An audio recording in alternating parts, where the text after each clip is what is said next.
यार वीडियो नहीं भैया। चलो अभी सर आजकल दिल टूटते हैं, बड़ा क्लास क्या चीज है? दिल टूट जाता है, ये नहीं टूटता। चलो अभी सेकेंड वन देखो यार, इसमें your first entry change same as above, but what is changing now?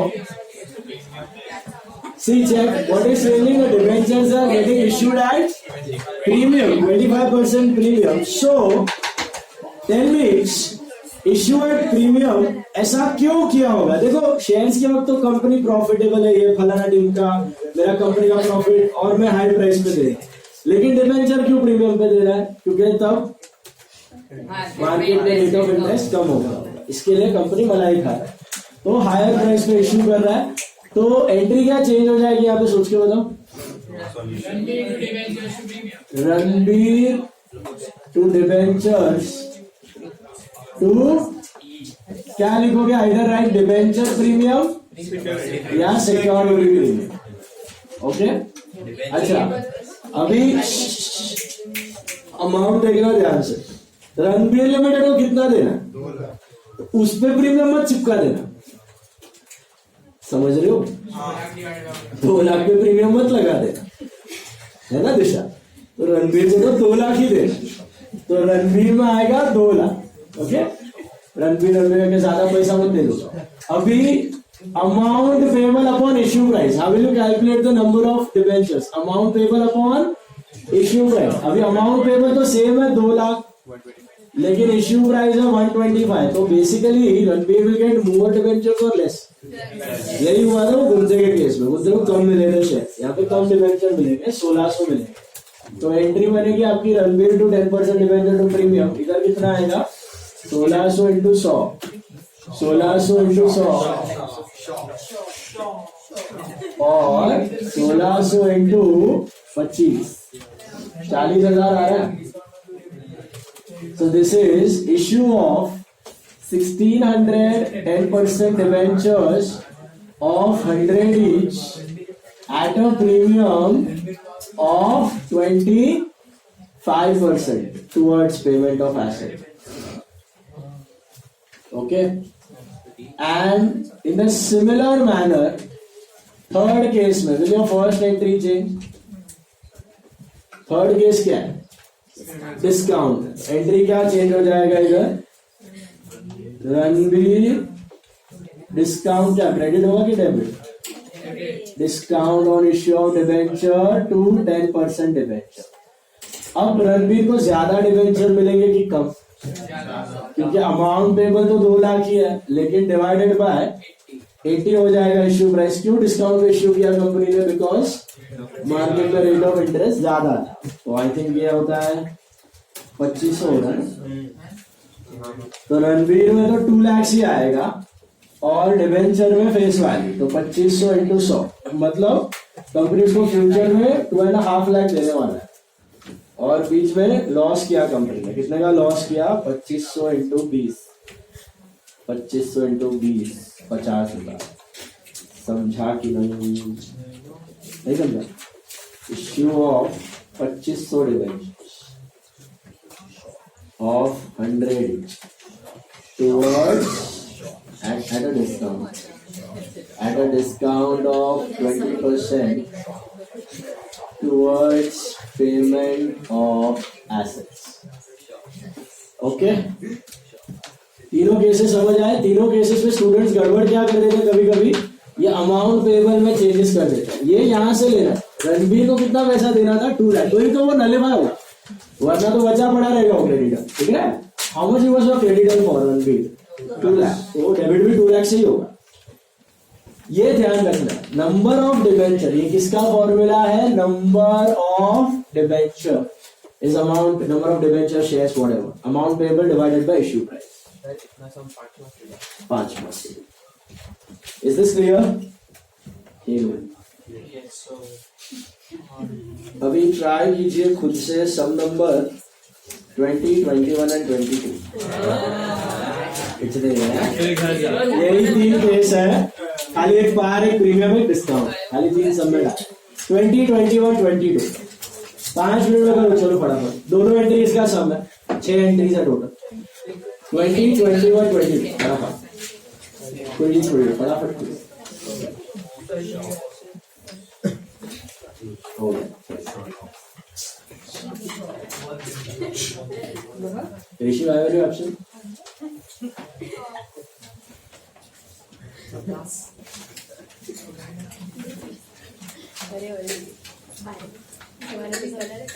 મને રિવિઝન અટેન્ડ નહીં કરતા, બધું આવડે છે, MBA મને બધું આવડે છે।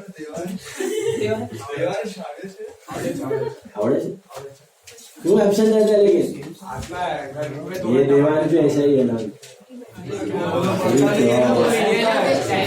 बोर्ड में मार्क्स नहीं आएगा ना, CA से भी लटकेगा, बोर्ड से भी लटकेगा।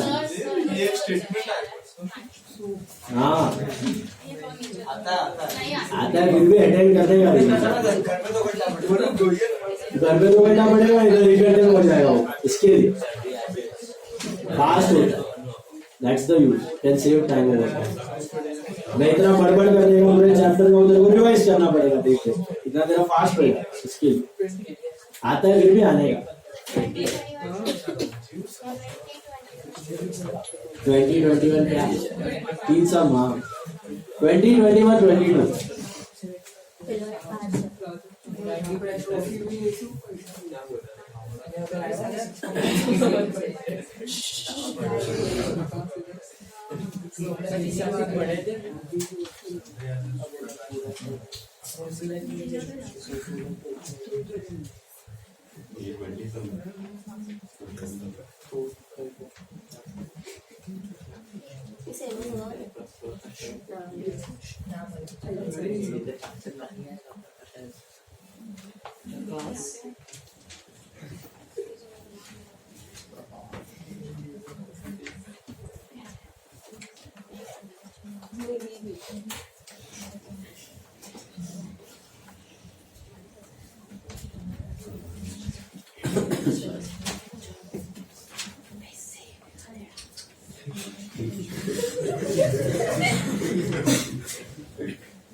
चलो बराबर दो।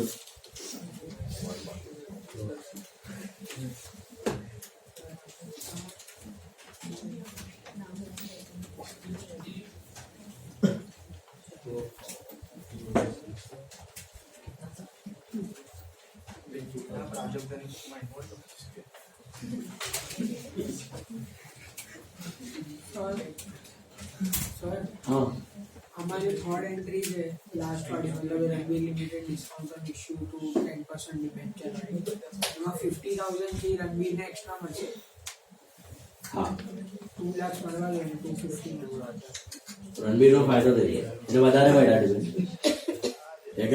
કેમ વધારે મળ્યા? કારણ કે કંપની ડિસ્કાઉન્ટમાં કર્યું। કેમ ડિસ્કાઉન્ટમાં કર્યું? કારણ કે માર્કેટ રેટ હાઈ હતો, તો એને લવર કરવા માટે મારા ડિબેન્ચરમાં ઇન્વેસ્ટ કર્યું, એટલે ભાગી જાય બીજા ઠેકાણે ઇન્વેસ્ટ કરવા, વધારે ઇન્ટરેસ્ટ મળે। 2 લાખ થી સેટલ કર્યા, ડિબેન્ચર તો 2,50,000 મળે, હવે એને 2,50,000 પર વ્યાજ મળશે 10% પ્રમાણે, અને પ્લસ જ્યારે રિડીમ થશે ત્યારે 2,50,000 મળશે। कंपनी का नुकसान है ना 50 में, तो रणवीर को फायदा सेम। इधर कंपनी का फायदा हुआ तो रणवीर का नुकसान है। हाँ 10% मतलब 100 रुपए भी मिलेगा, 10 रुपीस मिलेगा, 2,50,000 पे 10%। हाँ वही 100 2,50,000, that's the face value. 2500 debenture पे मिलेगा 10%।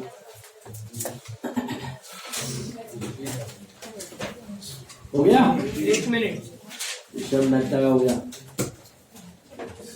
हम का भी हो गया।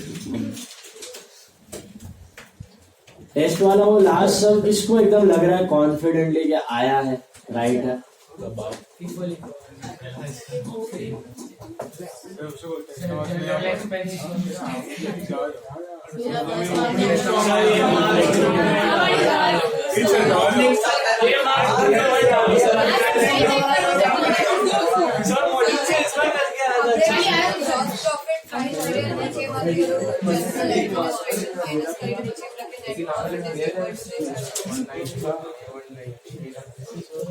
चलो करो डिस्कस.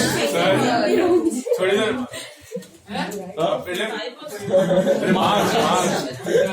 पहले एटलीस्ट ग्रुप पर नहीं आता. हाँ सर यार, ये एक्सरसाइज बस हमने पढ़ा था, बस आपने इंडिया में भी बहुत प्रैक्टिस किया था वो.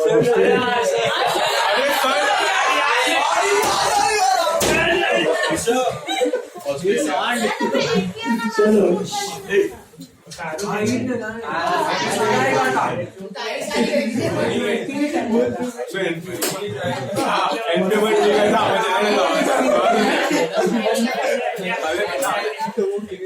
come on.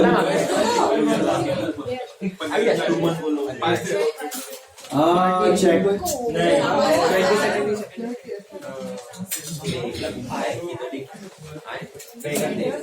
Share entry the check. लगाई क्यों नहीं? नंबर नहीं लगा.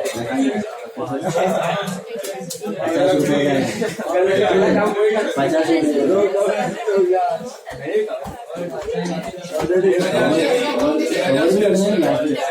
ऐसा कवर लेना. 300 रुपए का कवर, 50 रुपए का लाइफ टाइम छूटेगा ही नहीं. चलो अभी पहला 20 sundry asset to Prakash 2 lakhs. Prakash to 10% debenture 2 lakh. That was Chindi. To 21st, sundry asset to Rani 2 lakh 20. Rani to 10% debenture to debenture premium 2 lakh 20, 2 lakh and 20. 22nd में sundry asset to Geeta 1 lakh 90. Geeta discount on debenture to 10% debenture 190, 10 and 2 lakhs. Is that right? मिला कि no? अभी all of you take some number 9. Question 9 देखो. Question 9 I'll discuss. You write down. Question 9. This is a module sum, by the way. X Company Limited. Question 9.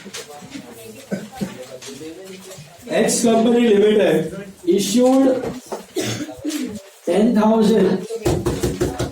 Please focus. Yeah. X Company Limited issued 9th question. X Company Limited issued 10,000 14% debenture of nominal value 50 lakhs. What is nominal value? Face value. Nominal value is face value. तो total 10,000 debenture issue हो रहे हैं. कितने हो रहे हैं? 10,000. जिसका face value कितना है? 50 लाख. तो पर डिवेंचर वैल्यू कितना होगा? 500. समझ आया? पहला चीज ये समझना था कि पार वैल्यू, फेस वैल्यू पर debenture is 500. Is it clear? Hello. पहला part, to sundry persons for cash at 90% of nominal value 25 lakhs. इसका मतलब क्या है? इंग्लिश में दिया. To sundry persons for cash at 90% of nominal value rupees 25 lakhs. What do you mean by this? ये है क्या? लेकिन sundry persons for cash at 90%. हाँ? Normal issue, public issue. वो क्या है? Public issue. तो आपको बोला गया है कि जो 50 लाख के फेस वैल्यू के डिबेंचर है उसमें से 25 लाख का पब्लिक इश्यू कर रहे हो. क्या कर रहे हो? Public issue. सन्ड्री पर्सन मतलब general people. Sorry, that is public issue. तो सॉरी, वो पब्लिक इश्यू पार पे, प्रीमियम पे कि डिस्काउंट पे? डिस्काउंट पे 90%. To a next one, to a vendor for purchase of fixed assets worth 10 lakh. 12,50,000 का nominal value. 12.5 lakh का किसको दिया? वेंडर को दिया. क्यों दिया? क्योंकि आपने एसेट्स खरीदे उससे. क्योंकि आपने उससे एसेट्स खरीदे. तो बचे कितने अभी? 50 में से 25 लाख पब्लिक हो गया, 12.5 लाख वेंडर हो गया. अच्छा, वेंडर को पार प्रीमियम डिस्काउंट कैसे दिया गया? कैसे पता चला? 10 लाख. एसेट तो 10 लाख के, मतलब 2.5 लाख रुपया डिस्काउंट हो गया, 2.5 लाख मिला. समझा? And third part, to the banker as a collateral security for a loan of 10 lakhs, 12,50,000 is the nominal value. तो अभी सिचुएशन क्या है, आपने क्या लिया बैंक से लोन और उसके सामने कोलैटरल सिक्योरिटी में आपने क्या रखे हुए हैं, debenture, which there is a nominal value of 12,50,000. तो थर्ड वाला नया है, मेन थर्ड वाला ही है, पहले दो तो चिंदी है. तो 12.5 लाख का as a collateral security. Okay, let's pass the entries for first two. पहला वाले का क्या होगा, पब्लिक इश्यू का आता है आपको, क्या होगा, bank discount on issue of debentures to, क्या रेट है, हाँ 14% debenture. Par value 25 lakh, bank में आना चाहिए 22.5 lakh I think, and 2.5 lakh का आपका डिस्काउंट है. ठीक है, तो पहला वाला तो चिंदी था, कर लो. फर्स्ट वन यू गॉट, ले लो. What about the second one? It is happening at to a vendor. तो पहले तो एसेट खरीदने की entry, sentry assets to vendor, vendor seller creditor कुछ भी लिखो. कितने के एसेट खरीदे आपने? 10 लाख.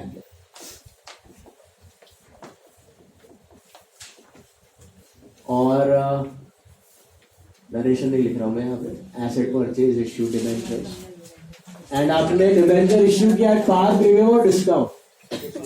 तो एंट्री क्या बनेगी, vendor discount on issue of debenture to 14% debenture. सही बात. कैसे पता चला डिस्काउंट है, क्योंकि assets were worth what 10 lakh and debentures आप दे रहे हो 12.5 लाख के, है ना. तो डिस्काउंट कितना हुआ, 2,50,000 का आपका डिस्काउंट हो गया. सही बात. मूविंग अहेड, तीसरा पार्ट. पहले तो सिंपल है. तीसरा part, you took a loan from bank. You took a loan from bank, bank से आपने लोन लिया. ठीक है, और लोन के अगेंस्ट गिरवी रखा. तो पहले तो लोन लेने की एंट्री क्या हो, बैंक टू बैंक लोन, पहले वो करना है. ये स्टूडेंट यही एंट्री खा जाता है. बैंक टू बैंक लोन कितने का लोन उठाया, 10 lakh. This is loan taken. And you know what is the entry for keeping debenture as collateral security?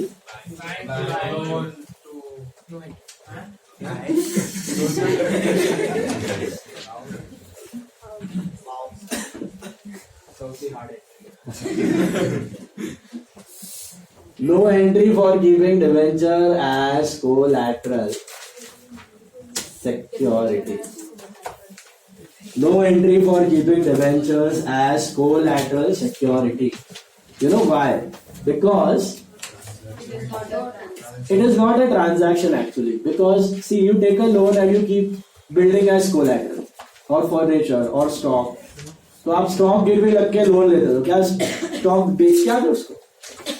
Stock तो क्या पड़ा है, एज ए सिक्योरिटी पड़ा है ना आपके पास. समझ रहे हो? घर का होम लोन ले तो क्या घर बेच के आता उसको?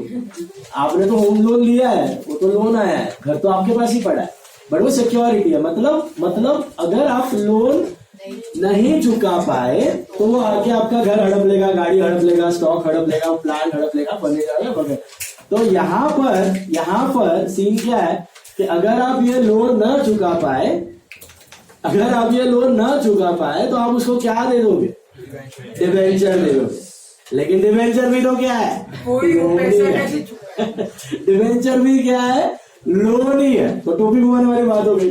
लोन चुका नहीं रहे हो तो बैंकर घर पे आया, अरे लोन का पैसा दे, रुक देता हूँ, डिबेंचर. क्या दिया उसको, डिबेंचर. तू पहले मेरा बैंक लोन था, अब तू मेरा डिबेंचर होल्डर. पहले भी मैं तुझे इंटरेस्ट देता था, अभी मैं तुझे इंटरेस्ट दिया. टोपी घुमाने वाला बात हो गया. लेकिन बैंकर एग्री कर लेंगे इस पे. क्यों पता है, क्योंकि उसको देखो बैंक लोन पे रेट ऑफ इंटरेस्ट दिया आपको कुछ जो भी हो, समझो 10-12% होगा, 10-12% होगा, तो डिबेंचर अगर वो कन्वर्ट करते हैं तो उनको क्या रेट से मिलेगा? 14% से इंटरेस्ट मिलेगा, 14% से मिलेगा, तो rate of interest automatically increases. वो ऐसे ही होता है, लोन अगर आपका 10% है, 12% है, तो डिबेंचर का रेट ऑफ इंटरेस्ट क्या होगा? उसमें हायर होगा, नंबर 1। नंबर 2, लोन कितने वैल्यू का था, लेकिन अगर बाई चांस आप रिपे ना कर पाओ तो डिबेंचर उसको कितने वैल्यू के दोगे आप फ्यूचर में? 12.5 लाख के, तो उधर भी उसका फायदा हो रहा है, 2.5 लाख का फायदा हो रहा है, समझ में आया? 2.5 लाख का। लेकिन अभी कुछ नहीं है, अभी किसकी एंट्री आएगी? सिर्फ बैंक टू बैंक लोन, बस वो डिबेंचर्स पड़े हुए हैं साइड पे। वो कब ऑपरेट, कब एक्शन में आएंगे? जब आप लोन ना चुका पाओ। अच्छा, जब लोन ना चुका पाए 4-5 साल बाद, अगर आप लोन को कन्वर्ट कर रहे हो डिबेंचर्स में, तो एंट्री क्या करोगे आप? Loan debit, discount debit to debenture. Loan debit कितना? 10 लाख, डिस्काउंट 2.5 टू डिबेंचर। मतलब समझ में, लोन घटा, डिबेंचर बढ़ा, एक लाइबिलिटी घटा, दूसरा लाइबिलिटी बढ़ा, कन्वर्ट कर दिया आपने। क्रेडिटर टू बीपी करता सेम फंडा, एक लाइबिलिटी घटा, दूसरा लाइबिलिटी बढ़ा। Is it clear? Mostly discount, premium पे क्या बोलेगा? मोस्टली डिस्काउंट या पार, रेट ऑफ इंटरेस्ट ज्यादा रहेगा। Okay, is this clear? तो क्या ध्यान रखना ये चीज कि भाई जब भी डिबेंचर जो है अपने इस पे जा रहे हैं, अपने कोलैटरल के लिए जा रहे हैं, तो उसका कोई एंट्री करने का नहीं। इसका एक थियोरेटिकल एंट्री होता है। थियोरेटिकल एंट्री क्या होती है? It is debenture suspense account debit to debenture, debenture suspense to debenture. फिर डिबेंचर लाइबिलिटी में दिखता है और डिबेंचर सस्पेंस दिखता है fictitious asset, just like advertisement suspense. वो ऐसे ही पड़ा रहता है। जिस दिन आप लोन ना चुका पाए वो रिवर्स हो जाता है, डिबेंचर टू डिबेंचर सस्पेंस हो जाता है, और फिर लोन टू डिबेंचर मानते हो। एंट्री वही होती है, लोन टू डिबेंचर। लेकिन टेम्पररीली बुक्स में दिखाने के लिए एक फेक एंट्री की जाती है बुक में। What is that fake entry? Debenture suspense to debenture. लेकिन वो एंट्री करने की जरूरत नहीं, नो एंट्री करोगे वो बेटर ऑप्शन है। ठीक है, डिबेंचर सस्पेंस और डिबेंचर करने की जरूरत नहीं, वो खाली आपको थियरी सिखाने के लिए मैंने बताया। अभी वो खाली इंफॉर्मेशन है, वो इंफॉर्मेशन आप डिबेंचर के नीचे भी बता सकते। तो समझ आया? क्वेश्चन 8, एक एंट्री का समय X limited obtains a loan from IDBI bank worth 1 crore giving a collateral security of 1.5 crore 14% mortgage debenture, post mortgage debenture. तो एंट्री किसकी आएगी? Bank to bank loan. लिख लो बैंक टू बैंक लोन कितना? 1 crore। और नीचे लिखो, क्या लिखोगे? No entry for issuing debenture as collateral security. No entry for issuing debentures as collateral security.